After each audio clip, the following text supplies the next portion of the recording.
Peace and blessings be upon you all. Just a quick reminder, it's a question that I've been asked quite a few times actually, and I find myself thinking about it quite a lot in my head. Like, it's just something that keeps popping up in my mind. The question is, I have everything but I feel alone. I wouldn't exactly say I'm a practicing Muslim, but I sometimes pray and I sometimes read the Qur'an. And like I said, it's something that keeps going on in my mind, and something about the question makes me feel uncomfortable.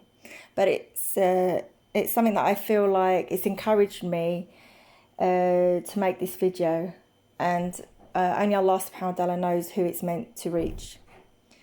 But firstly, I think what I recognize is that the problem is in the question. I sometimes read the Quran and I sometimes pray. See, how I see it's like, if I'm unwell and I've been to the doctors and they've prescribed me medication and I take it, it's a course of for a week, for 7 days, and I take it for the first 2 days and then I stop for the next 5 days. Am I going to feel as well as I would have if I was to take it as prescribed every day? So then what will happen? I'll probably feel groggy and unwell, and it's, it might bring on other issues if I didn't, I didn't see to it straight away. And it will take longer for me to recover.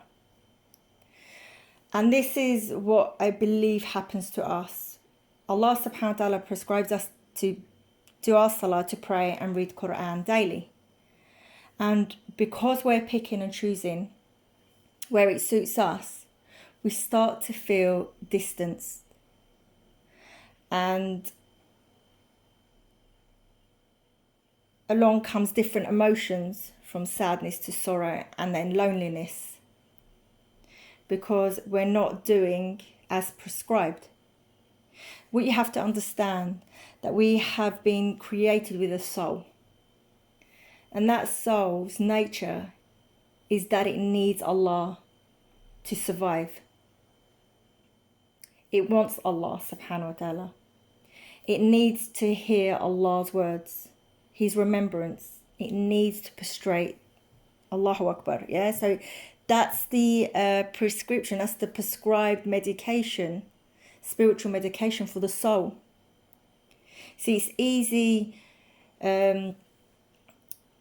It's so much more easier for us to put salah and Quran on the side, but the backlash, the effect it has on the soul is massive. It's easy for us to serve our physical part of our body through food and its needs from exercise and taking care of it, right? But what about our spiritual part? What about what it needs? Do you ever, we have two parts of our body. We have our physical, we have our spiritual. And the physical is us getting up, brushing our teeth, eating, combing our hair, moisturizing our skin. It's everything that we're doing physically to keep our body going. But then there's that spiritual side, the spiritual side that's yearning for Allah subhanahu wa ta'ala. It's screaming, it's desperate. The soul needs Allah. And if we deprive it from Allah, it's going to slowly feel like it's dying, because it's been taken away from its main purpose of its existence, and that's to worship Allah subhanahu wa ta'ala. And we take it away from good company, we strip it away and put the soul in a bad environment where you can hear swearing and shouting and things that depress and oppress the soul. And it becomes depressed, it becomes sad, it becomes lonely, because it's been deprived. It's because it's desperate for Allah. But Allah is void, astaghfirullah, it's void in our life. We need to be around the remembrance of Allah subhanahu wa ta'ala. We need to be around those that remind us of Allah subhanahu wa ta'ala.